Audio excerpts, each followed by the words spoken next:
My name is Martha Wilson. I grew up in a small town in Pennsylvania, Newtown. My mother's side of the family was Quaker.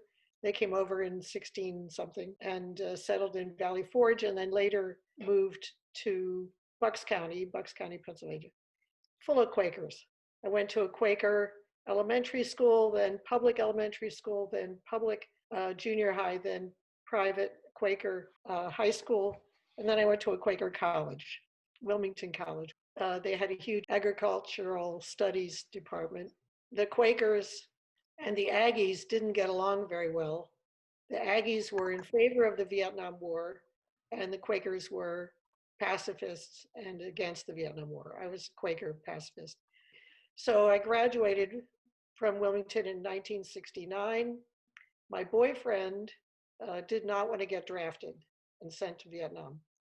Gary was new. He was a brand new president, and he was massively overhauling the school so it didn't look like any art school you've ever seen before. I applied to various graduate schools in English literature because I minored in art, but I wasn't bold enough to consider myself to be an artist at this time. So I got accepted at Dalhousie University, which is literally across the street from the Nova Scotia College of Art and Design in Halifax. The kids at the art college were just way cooler than the kids in the English department. So I would go to David Esquivel's projects classes when Dan Graham came to town and started doing filming on the Citadel of Halifax, or Doug Hubler, and I audited Dennis Young's art history classes. Dennis helped me to title a class that I started teaching. It was Literary Parallels to Modern Art. So you could understand, you could look at the literature and understand because of your familiarity with Cubism. The conceptual artists of the day were coming through the school, and I discovered, oh my God, art can be made out of language. And the artists of the day were also permutating everything. So I wanted to do a piece about permutating breast forms. It's a piece called Breast Forms Permutated, which I did in 1972. It was my first work of visual art. And I took photographs of boobs in the English department and boobs in the art college. This was before feminism brought us to the realization that we are all in this together and we are one community. The women were competitive with each other, not supportive of each other. When I moved to New York in 1974, I was pretty sure that the women in New York were going to eat me alive, and it was completely the opposite. One woman artist, a little older than I am, Judy Stein, took me under her wing and took me to different consciousness raising groups so I could pick the one that I liked the best. She was a visiting critic. She looked at what I was doing and said, yeah, this is art. There are other women around North America and Europe who are doing this concept-based feminist art. She put Breast Forms Permutated actually into a show called Circa 7500, which was one of her number shows. She started shows in cities and the number was the population of the city. It started at Cal Arts. Every artist got a single card front and back to use as their art space. Through this catalog, I met artists who were living in New York whose work was going in the same direction that mine was in the exploration of identity. Jackie Apple was paramount among those artists. So I wrote to Jackie and she invited me to come to New York and visit her. And then we did a collaborative work together in December of 1973. We invented a feminist. We took the feminist we invented and all 6 of Jackie's friends in New York out to lunch at the Plaza Hotel. We told the photographers, we had 2 photographers, to just say yes to anything that was projected on us. If people said, is that Vogue magazine having lunch? Then we wanted the photographer to say yes. So then we got into the limo and went down to Soho. You're not allowed to take pictures in a gallery. So they were very unhappy about that right away. And then they noticed that we were taking pictures of ourselves and not of the art. So they were downright annoyed. So we got thrown out of Sonnabend. We went to various galleries and basically were invited not to return. This whole experience would not have been possible had not Lucy Lippard said, yes, you are an artist, and yes, there are other women doing concept-based feminist work like you are. The way it worked was the class would have a guest artist who wanted to do a project. Dan Graham had a female student and a male student using video cameras, or maybe they were film. I think they were film, but in completely opposite ways. The female student was running the camera facing out over her body. So you see the landscape moving wildly around as she's trying to cover every inch of her body, going around and around. Meanwhile, the male student is doing the opposite. I think he's pointing the camera at himself. So you still get the landscape, but you see the image of the student smack in the middle. And the piece in its final form consists of both films playing at the same time. So you have literally two perspectives on one piece of famous real estate in Halifax, the Citadel, where you can see the whole harbor. Vito Acconci came to town for, I think, a month residency. So you got to spend real time with a practicing artist. Vito was kind enough to look at my work, and he recommended I read Irving Goffman's Presentation of Self in Everyday Life. The idea is that we are all performing all the time. This experience of sitting in on Vito's class gave me permission to continue my use of my own female body as my art instrument and to see my own individual perspective as of value. The other thing that Vito did that changed my life was he took sexuality to be a legitimate subject of contemporary art. Nobody else was doing this, but he was masturbating under a platform at Sonnebenn Gallery in 1971. It blew the doors off of my world to see that my own sexual being could be the instrument that I used to make my work. I do remember driving with Richards, we're in New York now, and wanting to start a gallery. And he said, "What are you going to call it?" And I said, "I don't know, Martha Wilson Gallery."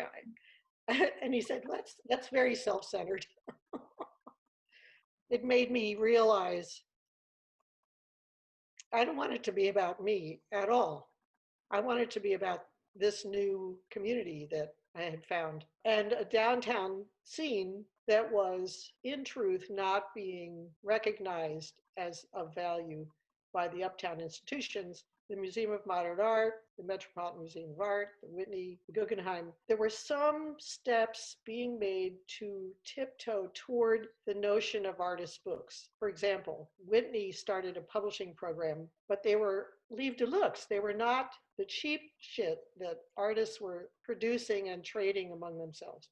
I took my cheap shit up to the Museum of Modern Art. I said to the people in the bookstore, "You know that this kind of work is valuable. Why don't you sell my work?" They said, "No, lady, your book costs $5, but it would cost us $5 to do the bookkeeping for this work, so we're not going to handle your work." I thought, fine, I'll handle the work. I had a roommate. We split the rent for the ground floor of 112 Franklin Street. So I thought, oh, it's obviously a bookstore. We have to just live in the back, show the books in the front. A friend of mine who shall remain nameless basically stole a set of mailing labels. And I sent this letter out to the whole art world saying, "I bet you have these books under your bed and you don't know what to do with them. I'm going to sell them and make them available to the public and then preserve them for posterity." We got 200 submissions by opening day, which was April 3rd. We just had our 44th birthday. We put all the books out on the trestle tables. Lucy Lippard came to the opening. Willoughby Sharp, founder of Avalanche magazine, was also founder of the Franklin Street Arts Center. We started having building meetings. If Willoughby didn't get his way at the building meeting, he would just yell louder, longer. And I thought to myself, I'm going to incorporate it as a separate not-for-profit organization. Plus, Franklin Street, it's downtown. So I was able to walk around Lower Manhattan and incorporate Franklin without paying attorney fees. Richards and I split up before I left Halifax, and he is such a great guy. He gave me a check for $5,000 representing my sweat equity in the building that he and his family had bought, but I had contributed to by working, by stripping paint off the baseboards, that kind of thing. So I had this chunk of change that enabled me to buy a vacuum cleaner, install a hot water heater, install all the stuff you need to live. So we can thank Richard Jardin for helping me to establish Franklin Furnace. The first show was Karen Shaw and it'll come back to me. Two women who are doing one-of-a-kind books, plus a raft of published stuff. One of the artists whose published works was in the collection wanted to read from her dream journals. That was Martina Abalea. So she performed, and the performance art program was born. The artists, myself included, didn't really make any distinction. You know, if the idea is appropriate to a book, you do a book. If the idea is appropriate to a performance, you do a performance. So we started showing performance art, but I didn't know what it was called yet. So we called them artists reading. Of course, none of the artists were just reading. They were always doing something. So the artist reading series turned into the performance art program, and the one-of-a-kind artist books turned into temporary installation work. In 1980, about 5 years in, the uptown institutions were still not paying attention to the downtown community, nor were they paying attention to the history of the contemporary artist book movement. So I started doing historical shows, which is a museum function. We didn't own anything. We borrowed everything, and I had to get grants. So my main job was grant writing. I had a curator. Jackie Apple was the first curator of Franklin Furnace. She moved to Los Angeles in 1980. Okay, I don't want Franklin Furnace to be my Martha Wilson's taste. So I got up a peer review panel process, which we still use to this day, to award shows and performance art gigs. After we went virtual in 1996, 97, we kept the performance art program, but made it into a grant program. So we give money to crazy performance artists and they do their work. We don't have a venue either. So we try to help them to figure out what is the venue that would work. In the early days, the archives consisted of a printed press release, an announcement card, maybe a poster, slides of the installation or the performance work, and video if we could afford it. We have about 20 videos from the earliest days. Then in the 80s, artists started to realize that they couldn't apply for grant money unless they had video. So video became not cheaper, but certainly more used. Nowadays, ironically, in the office, we have 2 aisles full of documentation from the first 40-some years of Franklin Furnace's existence. We're proud of the fact that we pioneered a lot of artists who went on to become famous and influential practitioners in the art world. Shirin Neshat would be an example of an artist whose first solo exhibition in New York was at Franklin Furnace. So she would come over every single day and tweak her show. There was film.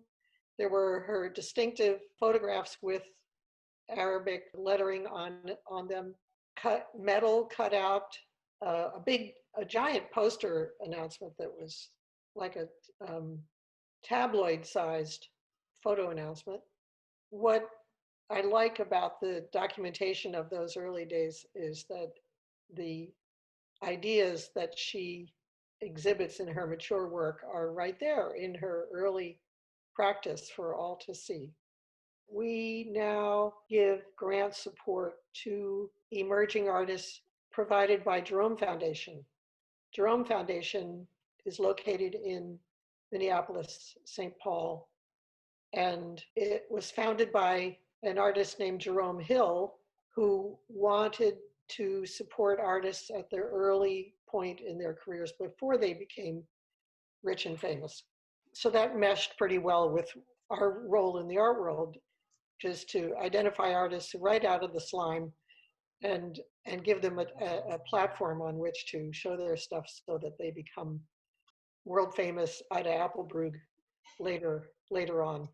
Find other crazy people like yourself. What was so great about New York, and one reason why I can't imagine living anywhere else, is there were so many collegial people whom I still love and hang out with.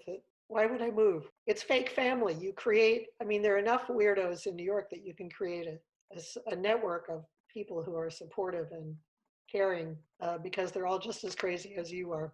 I started working on a PhD, and I took the idea for my PhD to my advisors, 2 male English guys, and they rejected it. The idea was to draw a graph or build a model for each one of Henry James' novels. I was quite sure he must have done something like that in order to develop the structure. Today, we admire and understand interdisciplinary studies, and now I think I could probably get my PhD thesis approved. But at the time, they said, no, this is not English literature, this is visual art. And I got all huffy about it and went across the street and made an appointment with Gary Neal Kennedy and said, can I have a job here?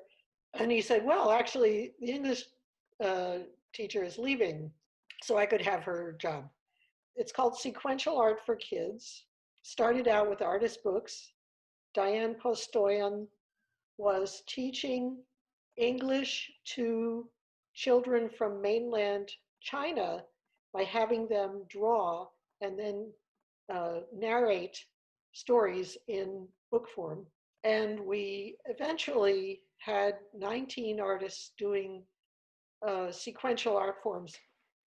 The other thing is a lot of the arts and education programs around the city were doing painting and sculpture, and that's not our thing. So it's called Sequential Art for Kids, and ultimately it had filmmaking and animation, actually collecting and museum display is one of the classes, theater games, performance art, obviously. We're an organization in residence at Pratt Institute. We got a C grant from Pratt Institute to study if performance art is uniquely able to convey information to children. We're doing this with a performance artist who's got certification from the state of New York, so she's allowed to go into the classroom. Now the coronavirus pandemic is upon us, so we're going to do it as a set of videos. The impulse is there to examine whether performance art can be an efficacious way to get ideas across to students. What's so great about kids is they don't care. They're non-judgmental. They just want to have fun. So, and we just want to have fun too. So, and if they learn stuff and they don't even realize they're learning stuff,